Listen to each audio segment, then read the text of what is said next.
Two armies, one identical arsenal.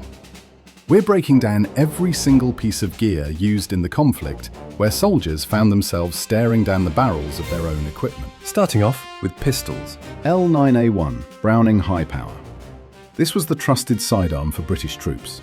It was famous for its high capacity and rugged reliability in the field. Next, FM Browning High Power, the Argentine version of this 9mm pistol. It was built under license and performed exactly like its British counterpart. Ballester Molina. This was another Argentine-made 45 caliber handgun. It was inspired by the Colt design, but featured its own unique internal parts. M1911A1, the classic American heavy hitter. It was used in limited numbers by various units who valued its massive stopping power and proven history. Continuing with rifles. L1A1 SLR, the primary rifle for British infantry. This semi-automatic weapon was loved for its long range and powerful 7.62mm round. FN FAL 50. This was the standard issue rifle for the Argentine forces. Unlike the British version, this model was capable of fully automatic fire. Up next, FN FAL 50.61, the folding stock version of the battle rifle. It was designed for paratroopers who needed a more compact weapon during transit and jumps. Next, M16A1.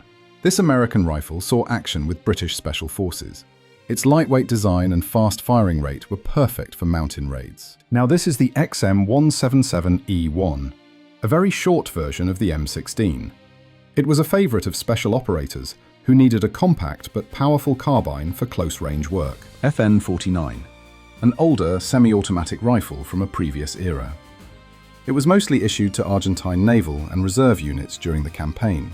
L42A1, the main sniper rifle for the British Army. It was a modernized version of the classic Lee Enfield, chambered in 7.62mm. Steyr SSG 69, a high-quality Austrian sniper rifle used by Argentine marksmen. It was known for its extreme precision in the freezing mountain air. Remington Model 700. This American bolt-action rifle was a popular choice for Argentine snipers.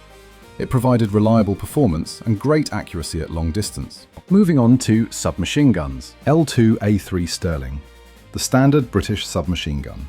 Its side-mounted magazine and compact size made it a reliable choice for support troops and tank crews. Now this is the L34A1 Sterling, the silent version of the British submachine gun.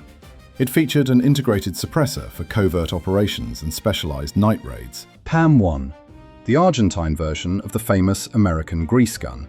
It was a simple, low-cost weapon that fired the 9mm round. PAM-2. This was an updated version of the PAM-1. It added a grip safety to make the weapon safer for troops to carry while fully loaded. Halcon ML63, a heavy Argentine submachine gun. It was used by both the military and police forces throughout the duration of the conflict. Let's move on to machine guns. L7A2 GPMG, affectionately known as the Gimpy by British troops. This belt-fed machine gun provided devastating sustained fire across the windy hills. Up next, FN Mag 58, the Argentine equivalent of the general-purpose machine gun. It was essentially the same weapon and was highly respected by both sides for its power. L4A4 Bren, a modernized version of the famous World War II light machine gun. It was converted to fire the standard 7.62mm NATO round. FN FAP, the heavy barrel version of the Argentine battle rifle. It was designed to act as a light support weapon with its integrated bipod. Browning M2HB, the legendary 50 caliber heavy machine gun. It was used for long-range suppression and could punch through light armor with ease. Browning M1919A4, an older 30 caliber machine gun used in defensive positions. It was a reliable relic that still provided effective suppressive fire from fixed spots. Continuing with shotguns. Remington 870, a rugged pump-action shotgun. It was used for clearing out bunkers and for close-range defense in the muddy trenches. Browning Auto 5, one of the first successful semi-automatic shotguns. It saw very limited use during the conflict for specialized close combat roles. Next up, grenade launchers. M79, a single-shot grenade launcher, often called the blooper. It gave infantry the ability to lob high explosives over hills and into enemy cover. M203. This grenade launcher was mounted under the barrel of M16 rifles. It allowed a soldier to switch from bullets to grenades instantly. Next up, anti-tank weapons. M72 Law, a lightweight and disposable anti-tank rocket. It was easy to carry and used primarily to knock out enemy bunkers and fortified positions. L14A1 Carl Gustav, a powerful 84mm recoilless rifle. British troops used it to deliver heavy explosive rounds against Argentine stone bunkers. Milan ATGM, an advanced wire-guided missile system. It was incredibly effective at taking out hardened targets from a very long distance. M20 Super Bazooka, a legacy anti-tank weapon from the mid-20th century. It was still used by Argentine forces to provide extra fire support to infantry. M67 Recoilless Rifle, a portable 90mm weapon used by Argentine troops. It was effective for direct fire against buildings and light armoured vehicles. FM Model 1968 105mm, a massive Argentine recoilless rifle. This heavy weapon could destroy almost any target on the battlefield with a single, massive shot. Moving on to anti-aircraft weapons, MANPADS. Short blowpipe, the primary British man-portable anti-aircraft missile. It was difficult to aim, but was used to defend against low-flying Argentine fighter jets. Now this is the FIM-92 Stinger. These advanced heat-seeking missiles were secretly supplied to the British SAS. They were much easier to use than previous anti-air designs. 9K-32 Strela II, a Soviet-made shoulder-fired anti-aircraft missile.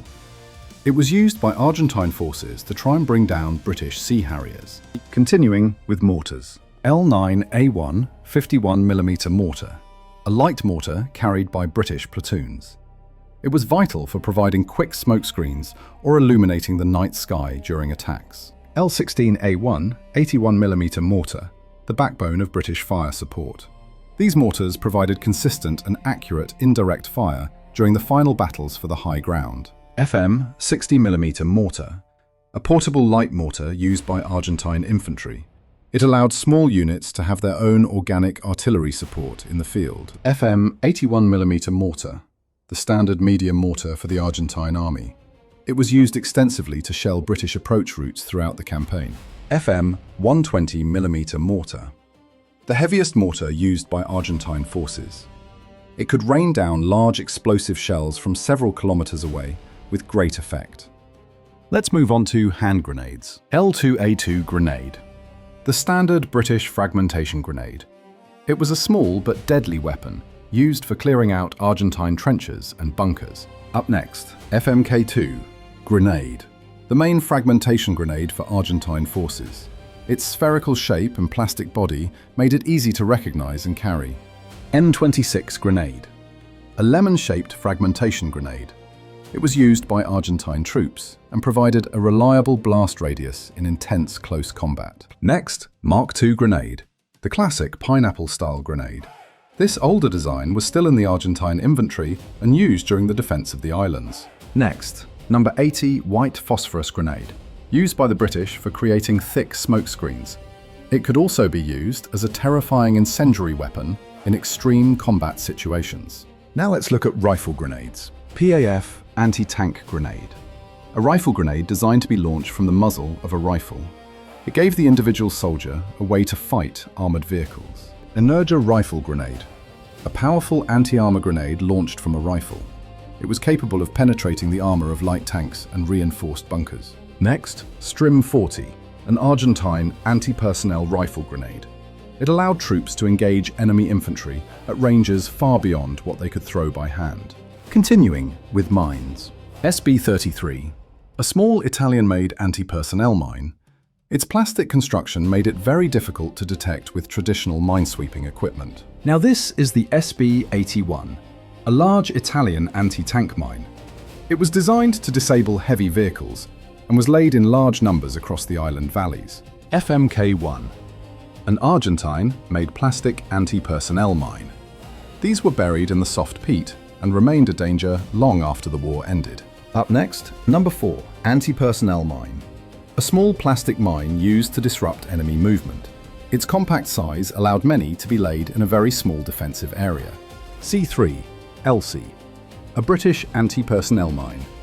It was designed to disable a soldier rather than kill, creating a larger burden on enemy logistics. M18A1 Claymore. A directional mine that blasts hundreds of steel balls in one direction.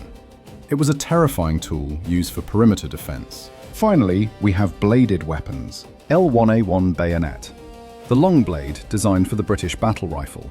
It was used in the famous bayonet charges during the Battle for Mount Tumbledown. The next one, FN-FAL Type A, B, C bayonet.